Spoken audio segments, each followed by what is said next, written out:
Alright, so this is where we have Scorpion, Kingpin, and Kitty Pryde bands. Alright, so Boss Island, Fury, you've got Herc, and you've got Apocalypse. Nova, you've got Chavez and Diablo. Scorp, you've got Fury and Magneto. Annihilus, you've got Chavez and Dragon Man, even Abs Man. Cersei, you've got Diablo and Dragon Man.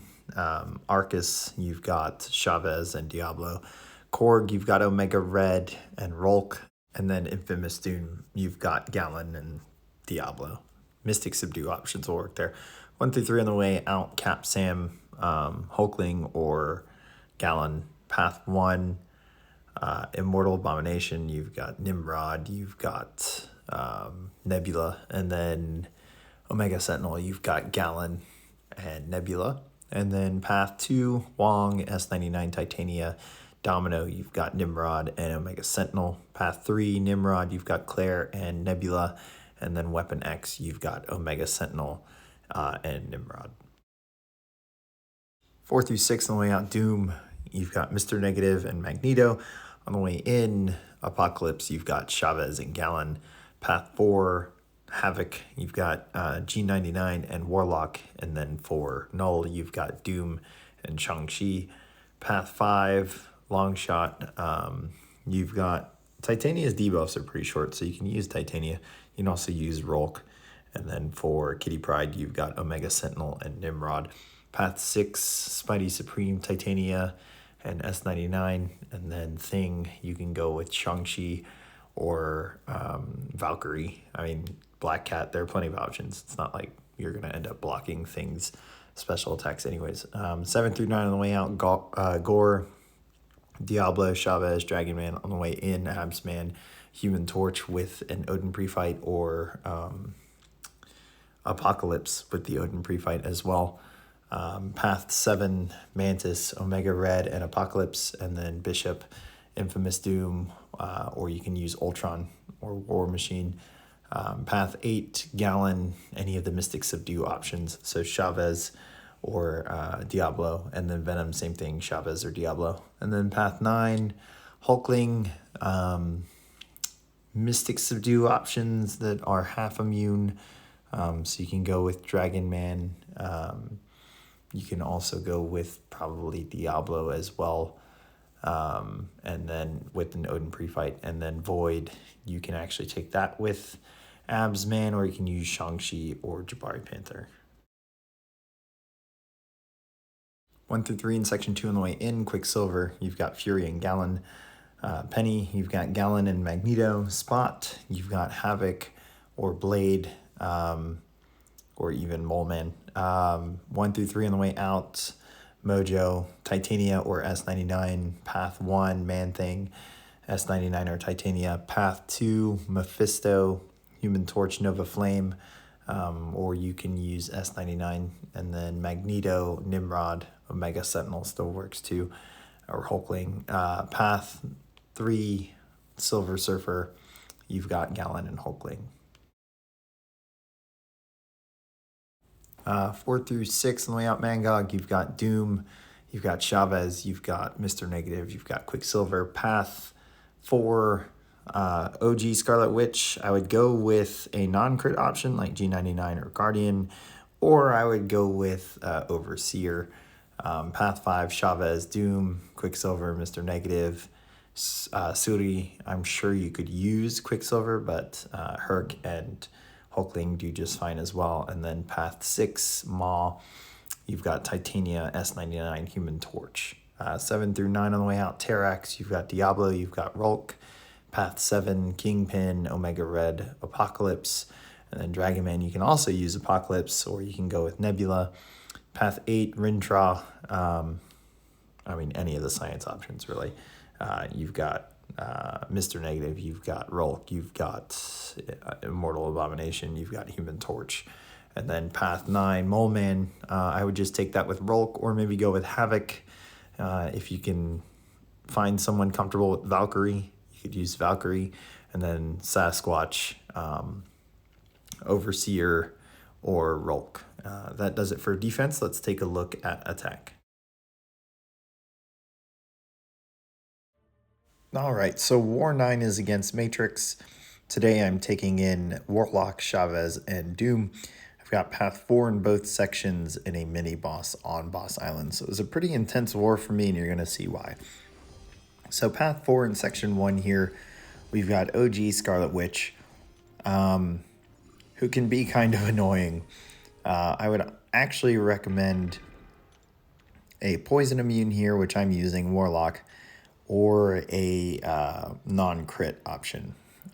Specifically for this node, or any node she's really on, I wouldn't technically go Subdue, you can just hit into her block, but you're going to see why this is kind of an on-edge fight. So I'm not relying on parry. I'm being very conscious of what buffs I gain, how many flourish buffs she has. If she's got a power gain, I'm baiting special ones like crazy. I mean, even without the power gain, I'm still baiting special ones like crazy. I was really hoping she had willpower here, and I didn't even check before going in. But there are a couple special twos, especially after the first one, that key me in to the fact that she has willpower, which helps out a ton. So here she's got the power gain, so I'm constantly baiting special ones. Dex is giving her another special one. It's fine. Finally get these armor breaks on while infected, so that pulls some of the power out so we can be a tad bit more aggressive. But she's got 2 power gains, and I mean, Warlock just has a pretty good crit rate. So going into this fight, I figured a lot of chaos was going to happen from all of Warlock's crit attacks or hits. So that's where I kind of like played on the fence of, was I going to come in here with Warlock or G99? If you come in with G99, then you've just got a champion that's on insult to injury who's got flourish buffs, which you can hit into her block. My biggest concern was actually whether I would time out with G99 or not, but eventually I think I'd hit the 100 combo in a 5-minute period and then start to really lay on the damage. Plus some of her, I believe some of her attack is based off of base damage. So I'm not entirely sure that the weakness from this node would actually do anything to G99. Anyways, here we are with Warlock. So it's going pretty well. Dex and everything pretty good. Getting rid of these flourish buffs in a timely manner so that we don't have an OG Scarlet Witch that's just gaining power like crazy no matter what I do. But yeah, this was a pretty annoying fight. A couple fights after this go to somewhat the similar duration and end up eating up a lot of my invulnerability boosts. We finally get to another special 2 here, all the dancing, and it actually pushes her to special 2. So we get that out, we dex it, we move on, we keep fighting. But yeah, this is the fight. Nothing really much else to it. If anything, this video is more documentation to how crazy or annoying she can be on this map with this global. So on the right node, she can definitely be a pain. Down she finally goes after almost 3 minutes of fighting. We move on, next fight, Apocalypse here on Power Snack. Now, I'm taking this with Chavez. I think Gallon's a better counter. However, Chavez has the negative zone benefit where she inverts passive power gain, and I think it's 40 or 60%. So don't quote me on that. Go check it out. My game plan here was very different than most Chavez fights. Every heavy that I throw, I'm going to let it fully play out so that we get multiple stacks of these negative zones, so that anytime we do trigger power gain or power snack, it actually reverses Apocalypse's power gain. It's not a perfect strategy. There are going to be times where Apocalypse is slow to throw a special attack and it eats up the time on our negative zone. It's fine as long as I keep pushing this negative zone activation and then I'm baiting special attacks out. I should be in kind of a quote-unquote safe zone when fighting. Now, because of the power sting from the node, I did decide that I was going to build to special 3s, let that power sting expire, make sure that Apocalypse was low on power, and then throw the special 3. The added benefit to going that strategy, besides just letting the power sting expire, was that I would open one of each dimension and therefore stack my negative zones without having to throw a heavy or an attack. Plus, the special attack would remove the flourish buffs and immediately push me to another special 3 that I would have ready and waiting for when the next power sting falls and when Apocalypse is at low power. So here would have been a good moment. Decided I wanted more negative zones up before I threw this special 3, just so that we can take care of that pesky power snack ability. But yeah, the fight's going smooth. However, because of this strategy, instead of just opening up each dimension and throwing special attack after a special attack, it makes this fight a lot longer. You can definitely probably take Apocalypse down a lot faster with a different strategy. I just wanted to be safe, as you guys have seen in many of my other videos. I just try to play it safe so that I don't give up an attack bonus. So here he is, below 15%, almost gone. It's probably going to be one more heavy, and then we will finish him, probably just a basic attack. Down he goes. So if you're asking, that would be my strat.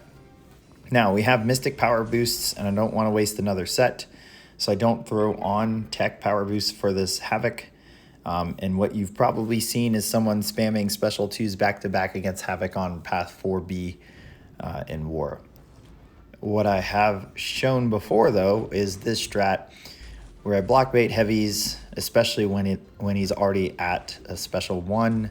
Once I get the heavy out, I only throw 3 hits. Again, Warlock has a high crit rate, so I don't want to give him too much plasma buildup. But baiting out these attacks and letting Havok hit me means that I'm increasing the chance that I get a non-contact into my block, which power drains him, which immediately rips him of all his plasma buildup. So this is a safe strategy to keep both Havok from building up too much plasma buildup, and also to push Havok to special 2, where he will consume his own plasma buildup and turn it into prowess.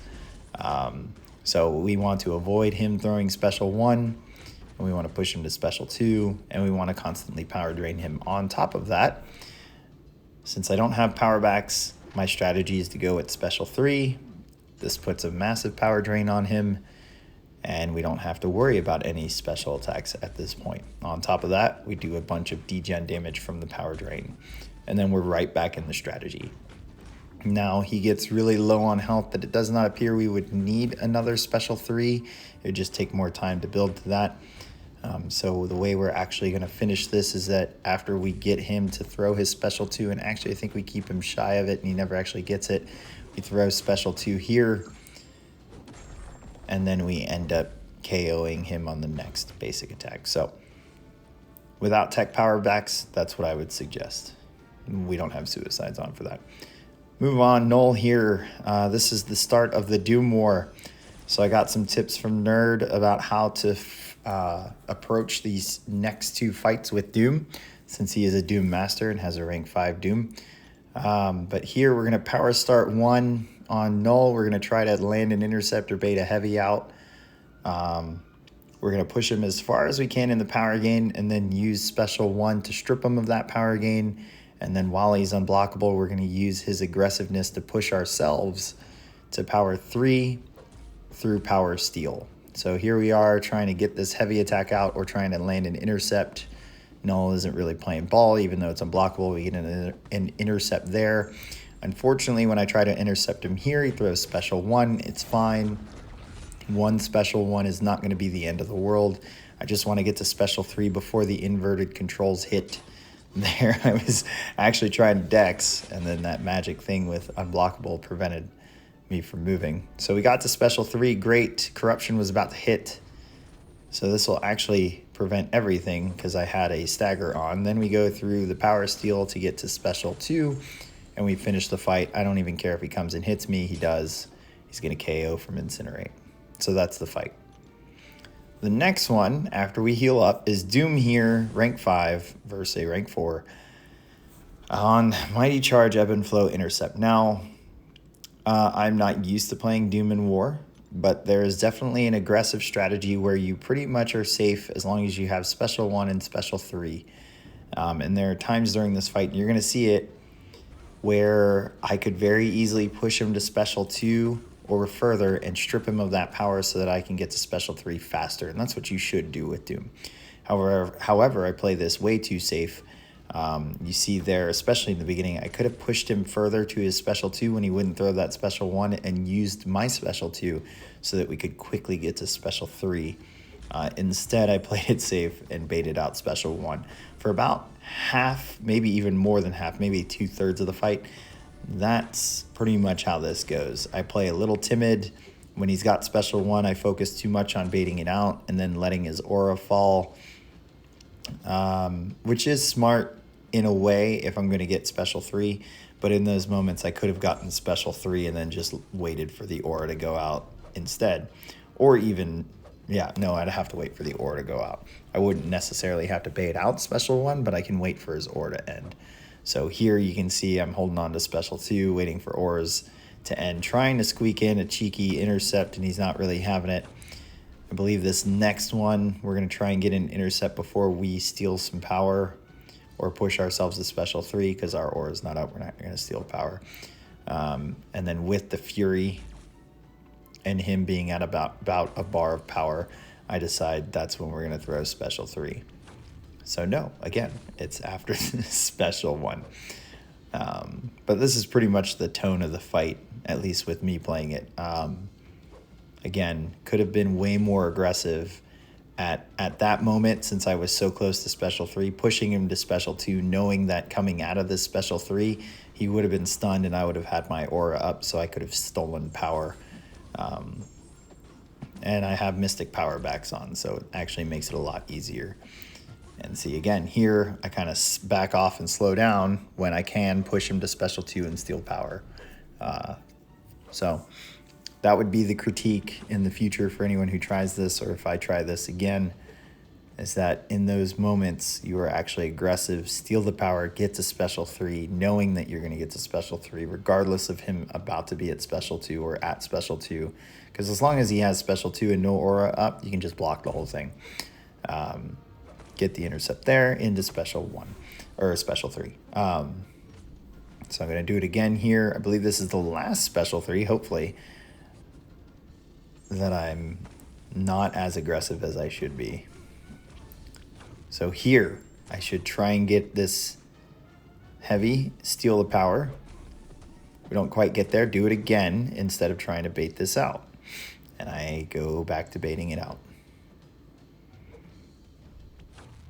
And granted, he has the protection, but I would at that point get the special 3, get 2 Furies, and then maybe on the back end get the intercept that I need before dropping special 2 to finish the fight. And there I decided he intercepted me, I'm at special 3, let's just do this thing. This is where we start to get a bit more aggressive, go through the Doom cycle, strip the power. He's at special 2, I don't care. Again, no aura, let's steal some power. Do it again, doesn't throw it, good. Right into special 3. Now we're double Furied, he's got protection, not a big deal, he's really close. This is going to put him even closer, and here's where power backs almost screw me. This got me to special 3 or 2 after the Doom rotation, but luckily that special 2 finished him. So again, a lot to learn from that video. Can definitely be more aggressive in the future, but happy I soloed. And then our last fight, this for Annihilus on 51. This one, since I have a White Magneto pre-fight, I don't have to play that negative zone heavy rotation. So here we're going to go through the normal rotation. However, I'm going to medium, light, heavy so that we don't give Annihilus any unnecessary prowess in case we don't have subdue up. So trying to work the opening. There we go. Medium, light, heavy. We're going to do it again. I don't think we're going to end up with 1 bar of power, so we're not going to be able to do the dark dimension, so another negative zone. This next one here, after we get this special 1 out though, should be a special 1 while the dark dimension is up. So again, opening each dimension as we go. This boosts us in power, so sets up the Utopian dimension, Utopian parallel. I'm paying very close attention to whether or not I end up with any debuffs on me so that if I do dex, we don't trigger unstoppable. Here I'm going to try and open the dark dimension. I think I mess it up. I don't let it play all the way out. Oh, no, I do. and then I throw the special 3. Definitely, probably the smoothest fight this war, and the most comfortable. This is where I really felt like the matchup was perfect, and I didn't have to do any improv to make it work. Apocalypse was pretty much that way. So was Havok, honestly. I just would have preferred maybe some tech boosts there and being a bit more aggressive. At least the save boosting, gray boosting, that is. So we got a lot of dimensions here. Finally get the special 2. And that finishes the fight and the war. So Chavez, Doom, Warlock showing up, taking 2 each. Our battle group beat theirs 1-2. So we played really well. And then as an alliance, we actually played insanely well. We beat Matrix 5-1. So an awesome showing. I definitely like the look of that going into the last week of the season. We probably need 1 or 2 wins to solidify a Masters finish. And then, of course, finishing top 10 would be the cherry on top. So really, really proud of the Alliance this war, and happy I did not contribute to the deaths for this war. So hope you guys enjoyed the video. Hit subscribe, give it a like, and I will catch you guys at the next war.